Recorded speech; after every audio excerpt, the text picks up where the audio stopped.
광해군 군사를 기르고 인심을 기쁘게 하며 둔전을 개간하여 모든 것을 정리한 뒤에야 정세에 대처할 수 있을 것이로다. 광해군 일기. 역사 인물을 오늘날의 가치 기준으로 재평가하는 일은 역사를 재해석한다는 의미와 함께 한 인물을 여러 각도에서 조명해 본다는 점에서 의미 있는 일이 될 것이다. 사람들은 흔히 어떤 고정관념에 빠지기 쉽다. 그것은 당시대의 가치 기준 때문이기도 하고 이념의 조작에서 나오는 수도 있겠다.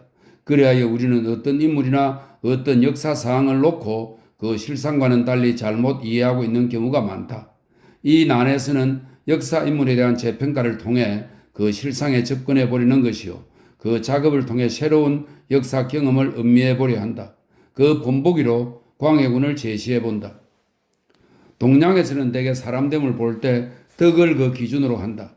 그래야 군왕에 있어서도 덕치를 형군의 요건으로 삼는다. 이 덕치에서 이탈하면 용군으로 보는 것이다.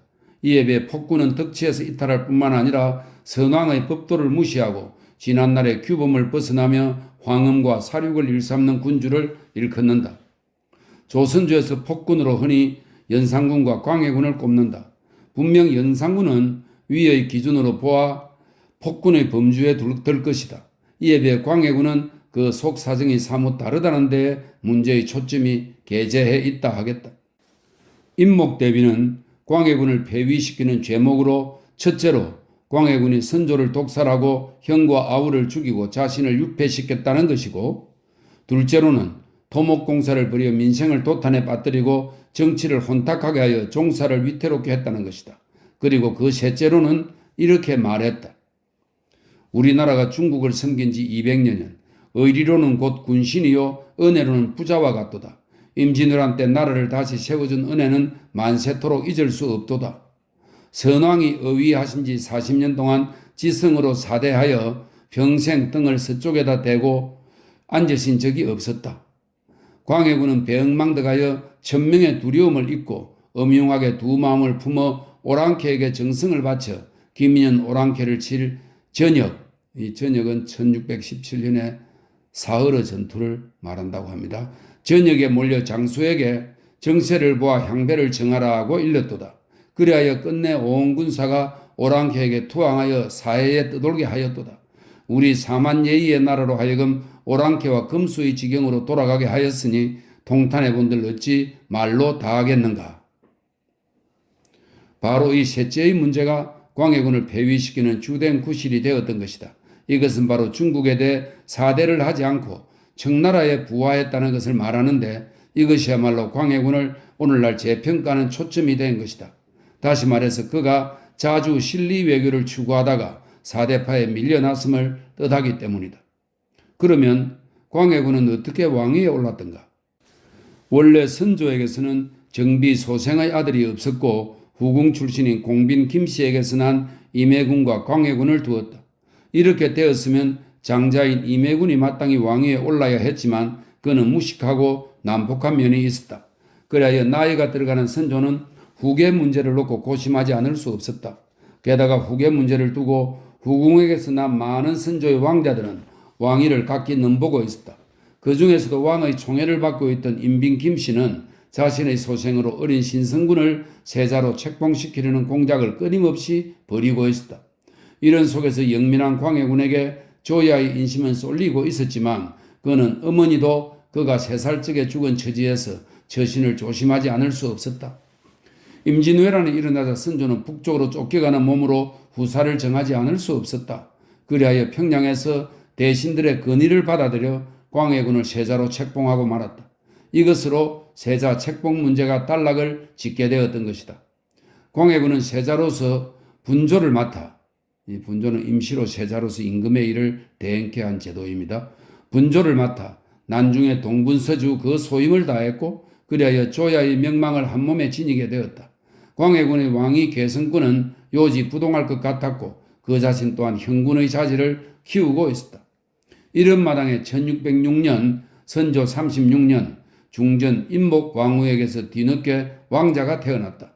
불행의 씨앗은 여기에서 싹이 트기 시작했다. 선조는 새로 정비에게서 태어난 영창대군을 무척 총애했다. 그리고 어느 때는 영창대군을 무릎에 앉히고 신하들을 모아놓고 대나무 그림을 그려 여러 신하들에게 보여주기도 했다. 그 대나무 그림에는 격가지가 굵게 뻗어 있었고 줄기는 아주 가늘게 그려져 있었던 것이다. 일부 눈치 빠른 신하들은 선조의 심중을 짚어내기에 온 머리를 짜냈다. 이런 속에서 1608년 선조는 병이 위독하자 조신들의 주장에 따라 광해군에게 선의의 교서를 내렸다. 시의에 적절한 조치였다. 그리고 이 일을 앞뒤로 하여 선조는 조정의 명망 있는 7 신하들을 불러들여 영창대군의 일을 잘 부탁한다는 이른바 유교를 내렸다. 이에 눈치 빠른 영의정 유영경은 광해군으로부터 소외되고 있는 처지에서 선조의 대나무 그림의 격까지는 광해군, 줄기는 영창대군을 암시한 것이라고 생각하기도 하고 또 그 유교의 뜻을 헤아리면서 선의의 교서를 감추고 내놓지 않았다. 실로 묘한 양상이 벌어진 것이다. 병석에 누워 몸도 제대로 움직이지 못하는 왕을 싸고 음모 정치가 조정을 휘몰아가고 있었던 것이다. 이 일은 광해군의 왕위 계승을 위해 오랫동안 광해군을 보호하고 감싸던 정인홍, 이이첨 등에 의해 누설되었고 또한 조정에 큰 논란이 일게 되었다. 역사에서는 유영경 일파를 소북파, 정인홍 일파를 대북파라 부른다.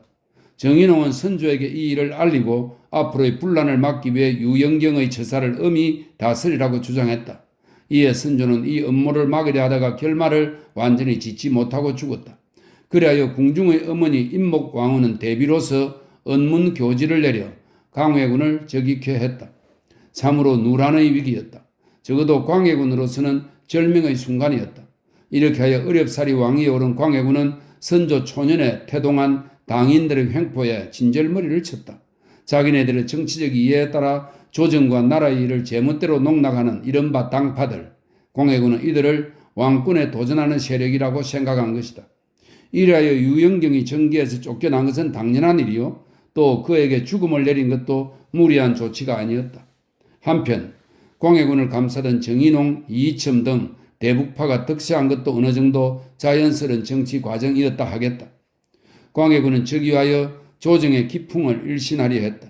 당파를 따지지 않고 인재를 고루 쓰고 임진왜란으로 파탄이 난 국가재정을 튼튼히 하고 또 난중에 불타버린 궁궐을 창건 중수하여 왕실의 위엄을 살리고 조세를 고루하여 민생을 구제하려 했다. 뿐만 아니라 임진왜란 때 한때 원병을 보내겠다고 제안까지 한 누르하치가 우길 성천의 기세로 세력을 뻗고 명나라가 늙은 호랑이로 쇠약해가는 국제질서에 한시도 눈길을 뗄 수가 없었다.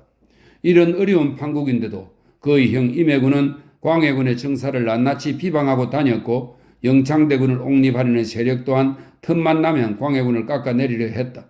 이들은 당인들과 결탁하여 왕권에 도전하는 세력으로 언제나 광해군을 불안하게 만들었다. 광해군은 하나의 조치를 내리지 않을 수 없었다. 임해군에게 제재를 가한 것이다. 일부 신하들은 임해군을 추대하려다가 실패하자 장자 계승권을 주장, 명나라에 이 사실을 알려 압력을 넣으려 했었고 임해군 자신은 난행을 거듭하면서 왕위를 동생에게 빼앗겼다고 분한 마음을 늘 먹고 있었는데 대북파들은 이 사실을 그대로 넘기려 하지 않았다. 끝내 임해군에게 교동 유배의 조치가 있었다가 사약이 내려졌다. 이때 제거된 것이 하른논이다. 곧 형제의 사이에서도 왕법에 어긋나는 짓을 벌이면 형벌을 가해도 윤기에 그르치지 않는다는 이론인 것이다. 이것은 정인홍 등 대북파가 제기한 왕권 확립의 이론이었다. 다음 영창대군을 옹립하려는 세력으로는 임목대비와 그 아비 김재남 등의 일파가 있었는데 이들 또한 앙앙불락하고 있었다. 이런 속에 1613년 서양갑을 중심으로 한 서자들의 옥사가 있었다. 이들은 영창대군을 추대하려 하면서 반역을 도모 진룡미기, 가호선명이라는 주장을 내걸었다 한다. 이 진룡은 영창대군을, 가호는 광해군을 뜻한다고 합니다. 이에 영창대군은 강화도에 위리 안치되었고 영창대군의 외할아버지 김전한 등이 그 주모자로 지목되어 처형되었다. 이어 이듬해에는 강화부사 정항의 자의로 영창대군이 정살되었다. 이때 제기된 것 또한 하른논이었는데 7살의 어린 아이이므로 하른논을 적용할 수 없다고 정인홍이 주장하여 처음에는 처형의 조치를 내리지 않았던 것이다. 이런 뒤에 임목대비는 궁중의 어른이지만 젊은 여자의 나이로 참을 수 없는 분노를 느꼈다. 그리하여 그는 궁중에 있으면서 눈물을 흘리면서 불평의 말을 늘어놓기가 일쑤였다. 광해군을 원망하고 헐뜯는 일 따위 임목대비의 행동거지는 어쩌면 이해할 법한 일일 것이요 어쩌면 당연하다 수도 있겠다. 이에 권신들은 임목대비의 일을 물고 늘어졌으나 이 문제만은 쉽사리 광해군이 동의하려 하지 않았다. 광해군은 5년 이상을 끌다가 끝내 대비라는 존호를 깎고 서궁에 유폐시키는 조치를 내릴 수밖에 없었다. 이때 제기된 것은 전언론이었다. 부모는 어떠한 일이 있어도 형벌을 내릴 수 없다는 것이 정인홍의 주장이었다. 그러기에 이이첨 등 일부를 제외하고는 임목대비에 대한 조처에 여러모로 반대 여론이 드세었고 마지막까지도 죽음의 형벌은 내려지지 않았던 것이다. 그러나 효를 인간의 기본 덕목으로 삼는 유교 이념의 사회에서 비록 생모는 아니었지만 폐모의 조치를 내린 것은 광해군의 큰 실수였다. 또 임목대비가 왕이 될 수 있는 자격이 없는 사정에서는 더 말할 것도 없을 것이다. 위의 이런 일들은 모두 왕권을 확립하는 과정에서 일어난 것이다. 실로 세자 때부터 도전을 받아왔던 반대 세력을 제거한 것이었는데 때로는 무리를 저지르기도 하고 때로는 인륜에 어긋나는 조치를 취하기도 했던 것이다. 위의 일들이 광해군의 폭군된 소위였지만 왕위에 오른 과정, 왕권을 강화하는 사정에 비추어 보면 결정적 기준이 되지 못하는 것이다. 조선조 임금들 중에서 크든 작든 이런 일을 저지르지 않은 경우도 드물 것이다. 예컨대 태종은 동생들을 죽인 뒤 왕위에 올랐고 광해군의 뒤를 이은 인조는 숙부와 아들, 며느리를 죽였다. 이들의 죄상이 덮어진 것은 쫓겨나지 않았기 때문일 뿐이다. 이런 왕실의 문제를 떠나 광해군의 정치적 공과를 따져보자. 임진왜란이 일어났을 적에 명나라 원병의 힘을 입어 왜군을 물리칠 수 있었다. 광해군은 왕을 대신하여 전국을 돌며 병화의 참담함은 말할 것도 없거니와 조선 군대가 형편없이 허약함을 몸소 보았다. 더욱이 명의 원병에 대한 양곡의 공급, 물자와 노역의 징발을 담당하는 과정에서 명군의 횡포와 국력의 소모를 몸소 겪었다. 유성룡도 왜군은 을레빛이었고 명군은 참빛이었다고 실토할 정도로 명군의 행패는 대단했던 것이다. 임진왜란이 끝난 뒤 이제 명과 조선은 새로운 적을 맞이하게 되었다. 명나라와 조선이 7년 전역을 치르면서 국력이 여지없이 퇴폐하는 틈을 타 만주 지방에서 일어난 여진족은 우길성천의 기세로 뻗어갔다. 이에 광해군은 건주 위의 누르하치를 예의주시하였다. 그러나 국내의 사대파들은 명나라에 대한 제조자소, 이것은 임진왜란 때 나라를 다시 세워주고 작은 것을 사랑해준다는 그런 뜻입니다. 제조자소의 은혜의식에만 사로잡혀 있으면서 여진족을 오랑캐라고 얕잡아 보고만 있었다. 광해군은 명나라에 가는 사신을 통하거나 의주 지방에 있는 정탐꾼을 통해 여진족의 힘과 동정을 수집하여 그 대책을 세우기에 부심했다. 1616년에 들어 누르하치는 끝내 후금을 세우고 스스로 황제라 했다. 1617년 누르하치는 명나라 국경을 더욱 압박해 갔다. 이에 명나라에서 후금 정벌을 단행키로 하고 조선의 원병을 요구해 왔다. 광해군은 남쪽에 변란이 있어 군사가 부족하다거나 우리의 군사는 훈련이 안 돼 쓸모가 없고 무기도 갖추지 못했다는 따위로 핑계를 대면서 거절을 거듭했다. 1618년 7월 조정에서는 명의 거듭된 강경한 요구로 끝내 군대 파견을 결정했다. 그리하여 1619년 2월 강홍립을 도원수로 한 1만 3천여 명의 조선군은 출정에 나서 조명연합군으로 편성되었다. 광해군은 3만여 명의 군사로 국경지대를 지키게 하고 그 군량미 조달에 차질이 없게 하였다. 출정한 강홍립에게는 저 유명한 관형 향배를 취하라는 밀지를 내리고 있었다. 강홍립은 진군하면서 군량미가 뒤에 처져 있다고 핑계대고 머뭇거렸다. 또 먼저 통역을 보내 후금에 내통을 하기도 했다.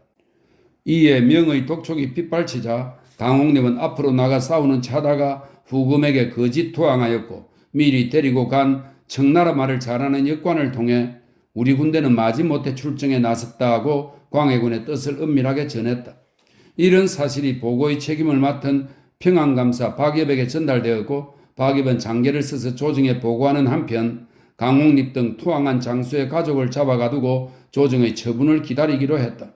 이에 조정은 발칵 뒤집혔다.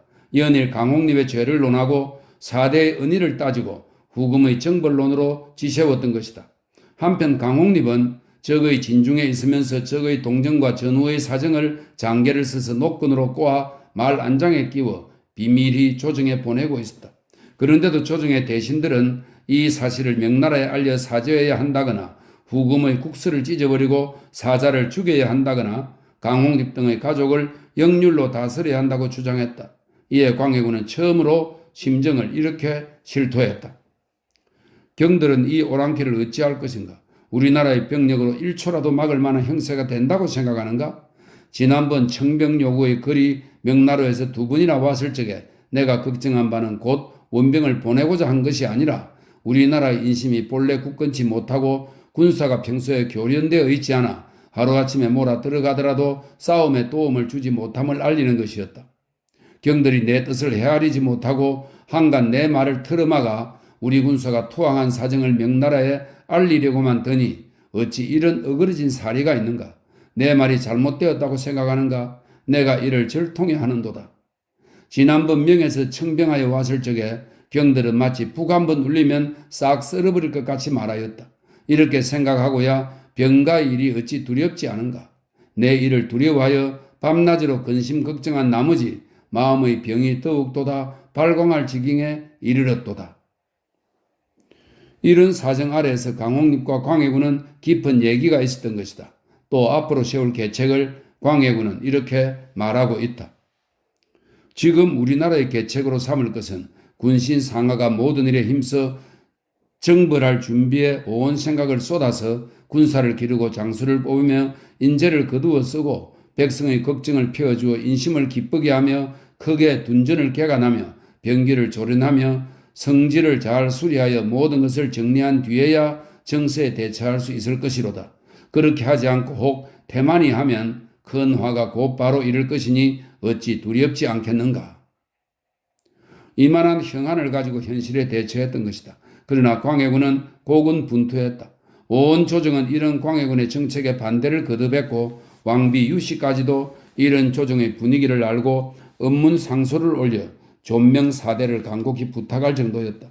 이렇게 하여 뒤에 청의 대제국을 건설한 후금과 우호를 적당히 지니고 회유를 거듭하면서 명나라에 대해서도 적절하게 대처해 나갔다. 그러나 광해군이 쫓겨난 뒤 조정의 정책은 배청으로 일관했고 심지어 후금의 사신을 쫓아보내고 국서를 찍기까지 하면서 적대감을 보였다. 그러다가 1627년 광해군이 물러난 지 5년 만에 후금은 대거 침입하여 이른바 정묘호란이 일어나 강제로 형제의 맹약을 맺으며 굴복했다. 이때 왕은 아무런 손도 써보지 못한 채 강화도로 도망쳤다. 이런 뒤에도 명의 도망온 장수들을 돕고 그쪽의 사신은 죽이려 했고 청의 황제를 인정치 않다가 끝내 1636년 전면적 침구를 당했다. 이때 왕은 남한산성에 들어가 아무런 방비책도 세우지 못하다가 끝내 삼전도에서 항복의 예를 행하고 군신의 관계를 맺고 말았다. 아마도 이것이 우리 역사에서 가장 치욕적인 굴복이었을 것이다. 고려 때 원에게 항복했을 적에는 형제의 관계를 맺었던 것이지 군신의 관계는 아니었고 임진왜란 때에는 끝내 버티다가 왜군이 스스로 물러갔던 것이다.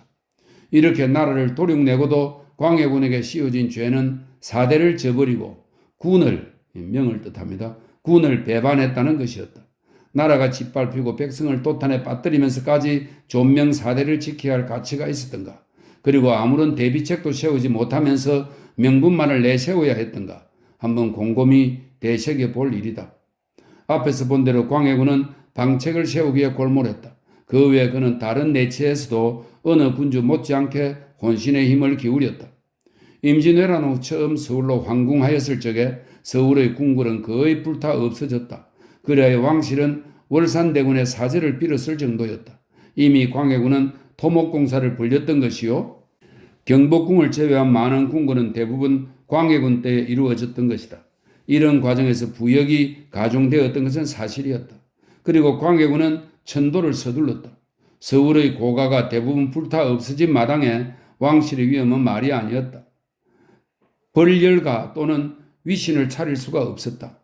게다가 일반에서는 정시왕조설 따위가 퍼져 이시왕조를 부정하는 분위기가 팽배해 있었다.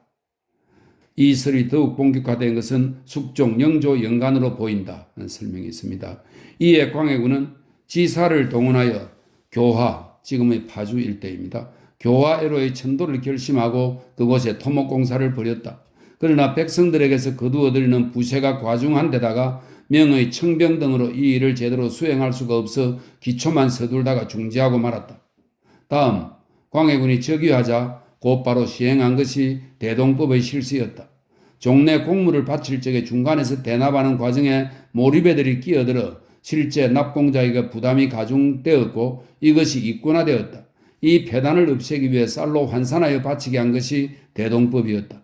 이것은 처음 경기도 일대를 중심으로 시행되었지만 차츰 각 지방으로 확대 적용되었다. 이 제도는 토를 낀 중간 몰입애들이 이권을 독차지하는 폐단을 막는 것이었다. 그 밖에 광해군은 문화적인 사업으로 신정 동국 여지 성남의 찬술, 동의보감의 간행 등을 이룩하였고 삼강 행실도를 보급하여 타락하는 기풍을 쇄신하려 했고 포도청을 상설기구로 만들어 사회 불안에 대비하려 했고 진보의 확충 등으로 외침을 방비케 했다. 이런 일련의 공적은 광해군이 쫓겨난 뒤 때로는 죄목으로 씌워졌고 때로는 전령 그의 공으로 인정해 주지도 아니했다. 뿐만 아니라 토지를 독점한 벼슬아치나 토들에게 불만을 사거나 반대 세력으로 몰아간 결과만 빚었다. 또 광해군은 인재를 고루 수용한다는 명분 아래 서을과 노복 출신을 많이 등용하여 수령으로 삼기도 했는데 이것은 뒤에 명기는 어진신화입니다. 명기를 뒤섞이게 하고 뇌물로 팔았다고 사헌부의 탄핵을 받기도 했다. 어쨌든 광해군은 조카인 인조에게 쫓겨났다. 반정이 있을 적에 왕비 유씨는 궁정 후원에 이틀 동안 숨어 있다가 수비대장에게 물었다. 오늘 이 일이 종묘사직을 위한 것이요? 부귀영화를 위한 것이요? 이 물음을 우리는 어떻게 해석해야 할 것인가? 광해군과 패비 유씨, 배세자 질과 배세자 빈 박씨 등 네 사람은 강화도에 위리 안치되었다. 이들을 먼 외딴 섬으로 보내지 아니한 것은 서울 가까이에 두고 늘 감시하면서 후환을 막기 위한 것이었다. 그래야 이들은 강화부의 동문에 광해군과 유씨 그리고 서문에 배세자와 세자빈을 각각 안치시켰다. 그러나 임목대비는 광해군을 기어코 죽이려고 새 임금과 대신들을 조르고 있었지만 이원익 등이 간곡히 만류하여 이를 중지시켰다. 이들이 위리 안치된 후 2달쯤 되어 배세자가 담밑에 구멍을 파고 도망쳐 나오다가 잡히는 사건이 벌어졌다. 그의 손에는 은과 쌀밥 그리고 황해 감사가 보내는 편지가 쥐어져 있었다고 한다. 배세자가 구멍을 통해 나올 적에 세자비는 나무에 올라가 바라보다가 배세자가 잡히는 것을 보고 땅에 떨어졌고 3일 동안 식음을 전폐하다가 목매어 죽었다. 이어 배세자에게도 임목대비의 강경한 주장에 따라 죽음을 내리니 배세자도 스스로 목을 메어 죽었다. 이렇게 광해군은 쫓겨난 지 불과 2달 만에 20대 중반의 외동아들과 며느리를 잃었다.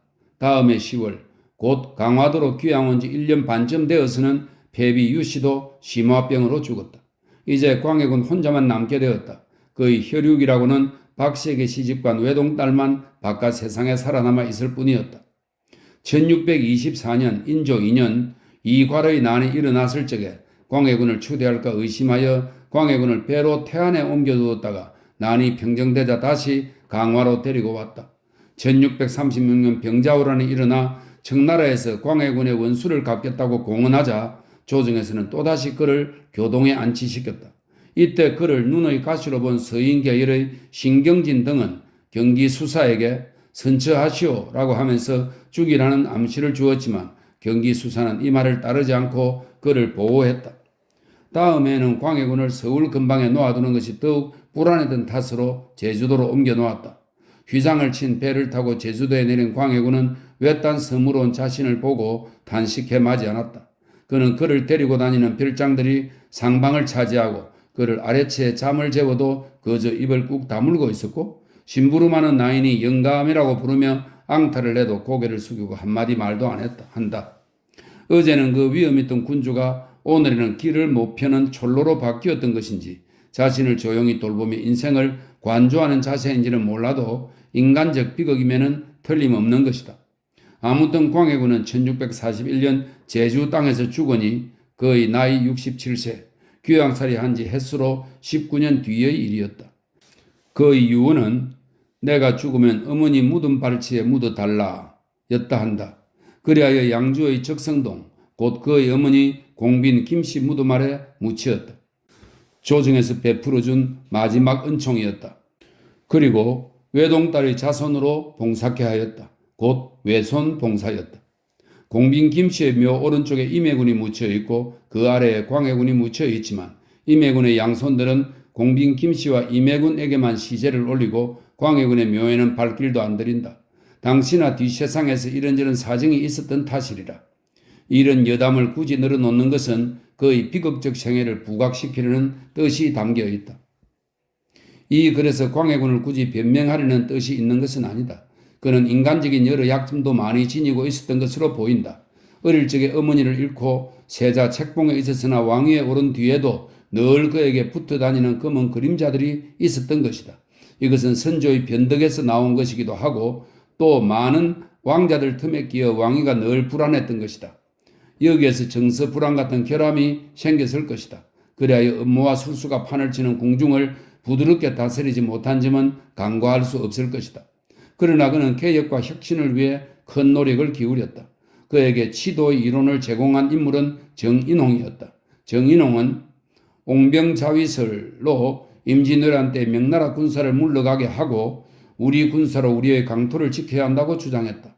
정인홍도 또 임진왜란 때 의병을 일으키면서 토의 노비를 거두어가 토들에게 큰 지탄을 받았고 벼슬길에 나와서 산림장령으로 부패한 관리들을 매섭게 매도했고 후금과의 관계에서도 중립적 실리적인 태도를 건의했다. 광해군은 정인홍의 말에 귀를 기울이며 혁신 정치를 폈고 이런 과정에서 왕권에 도전하는 세력을 제거하는 데에 덕치에 벗어나는 조치들이 있었던 것이다. 그런데도 서인 주도의 모든 기록들은 온갖 잔리를 들추어내 광해군을 헐뜯었고 심지어 임목대비는 선조를 독살했다는 터무니없는 거짓말을 늘어놓기도 했다. 또 광해군을 받들던 대북파가 그 후 여지없이 몰락하여 그를 옹호할 계기가 없었음도 관가해버릴 일이 아니다. 이런 사정이기에 오늘날 그를 재평가해 본 것이다.